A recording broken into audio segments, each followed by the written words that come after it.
generation in the kind of colored historical sense. That would, I guess we still have maybe a few truly Depression era people, but not very many anymore. We've got World War II, probably something like the Korean era. Somebody actually in the online discussion used the term silent generation, which I hadn't heard in years. I was like that because that's the group that I grew up hearing a lot about. Like some of you grew up hearing way too much about the boomers, and some of you are even like younger than that. So I don't know if people hold Generation X and Y over the millennials had the same way that. Is the silent generation Korea? What is Roughly. Eisenhower years is probably the most evocative kind of sense of it. The silent generation were the teenagers that for some reason people saw as being too quiet. Imagine that about teenagers. Apolitical. As people always characterize adolescents and young adults. Not motivated enough, not interested in things, and disrespectful, but in a quiet, disengaged kind of way, and a little bit kind of picking up that whole 50s Eisenhower years sort of that drive back to stereotypically defined normality that characterized the post-World War II years for a while, where women who had actually been out in the workplace a lot during the war years, kind of went back to being homemakers, and everybody sort of embraced this level of gender roles and gender stereotyping. But actually, if you talk to earlier born people than that, probably was not all that typical of the 30s and 40s. But, people sort of got into this stereotype normality, let's make things normal again, but the normality is more like, as it usually is this kind of image rather than any kind of thing that really probably existed before. And kind of a suburbanization sort of thing too that was going on in that time. And the whole, Ozzie and Harriet, Leave It to Beaver, Father Knows Best sort of sitcom atmosphere sort of thing. Just, if you're going to be working with these people, you should watch some of this stuff on cable, because it'll tell you what they thought their world was like, although probably the world wasn't like this.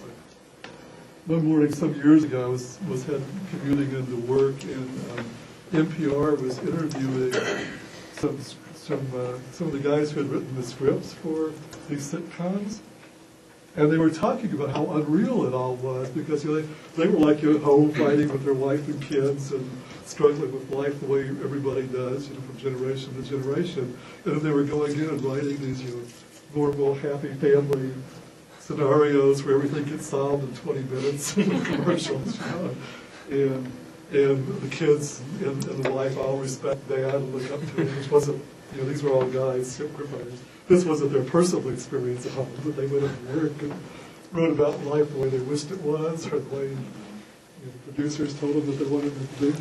Yeah. Have you seen the show Mad Men, or the series Mad Men? Some of it, yeah. Yeah, it sounds kind of interesting, because it doesn't take place in sort of like the 50s, late 50s. Yeah, I think maybe like really early 60s, and it still has a real 50s kind of flavor to it. Also, we just watched, there were a couple of movies that came out about the same time. Is it Revolutionary Road? Or Oh, yeah. Sort of does something else with that whole mythology, but it's kind of interesting, maybe slightly grimmer view of it. But I think that Mad Men, it catches a lot of that kind of spirit of how people were striving to be kind of normal and be kind of stereotyped.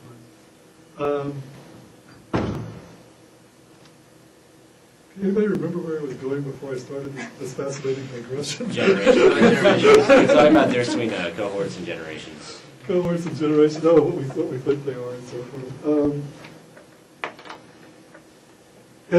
As a member of the Boomer generation, one of the things that I think kind of plays havoc with our understanding the popular media sort of struggling with these kind of concepts is that first of all, most of the definitions we have now are like way too long. You know, it goes from like 1946 up into at least the mid-60s, right, or later.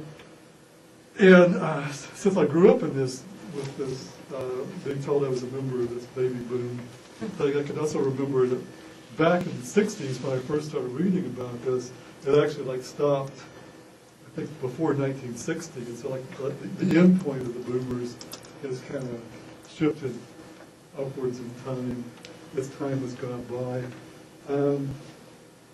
And of course, like most kind of social structural sort of concepts, there's lots of variation within these groups. Right? You know, having been there, you know, not everybody in the boomer generation was a hippie. Not everybody was opposed to the Vietnam War. And I can vividly remember a lot of my friends in college years, you know, being very pro-Vietnam.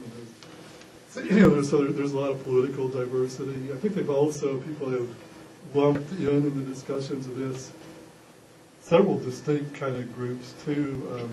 So I think that, and this guy gets more into kind of a cohort perspective, that within the people that did come of age in the 60s, people who came of age in the early 60s tended to be more defined by civil rights struggles, and people that came of age later in the 60s were kind of more defined by anti-war struggles and or the hippie thing. And actually, as I recall it anyway, hippies and politically involved people were actually at each other's throats at the time. These were not. Now when you read about it in the paper, it sounds like it's all one thing. But you know, hippies were mostly apolitical. Too stoned to be anything else. And the political people tended to be sort of disdainful of the hippie flower child sort of. Some people kind of moved back and forth, of course, but it wasn't, you know, all one group of people. And of course, this intersects with things like ethnicity and probably region of the country and all kinds of other things. It's also probably true that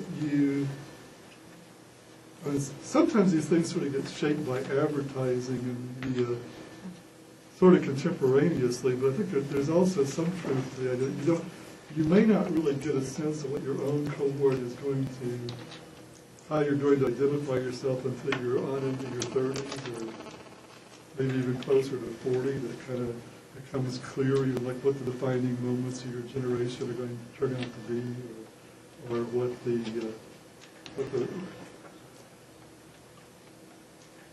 what the particular distinctions of your group in terms of particularly things like moral and social and political values may only kind of come up as you get a bit older. I think one thing that strikes me as somewhat risky for all of you who are from later born cohorts than mine is I think there's a bit of a tendency now for boomers to do a lot of the labeling, and you know, I think you should label your own cohort as much as you can rather than letting somebody else kind of stick you with the label. But and to some extent in social terms, and some of these ideas have been present, in particular the sociology and political science kind of literature, pretty early on in this discussion, that it's probably is more meaningful to think of it for a lot of things is in terms of kind of self-identified generational groups, because not everybody identifies with what the mainstream definition of their cohort group is. And just working with people individually, it's always really interesting to see what label people will put on themselves and how that, whether or not that matches, in fact, their birth year and when they come of age. I think I've said before, but I'll repeat, I think in terms of a lot of psychological variables, it's probably really useful to think about what year was it when people turned 20.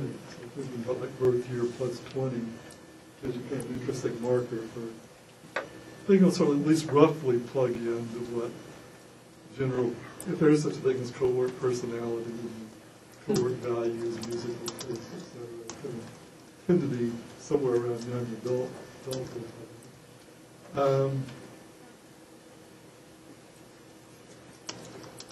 And it's interesting I think that this age cohort distinction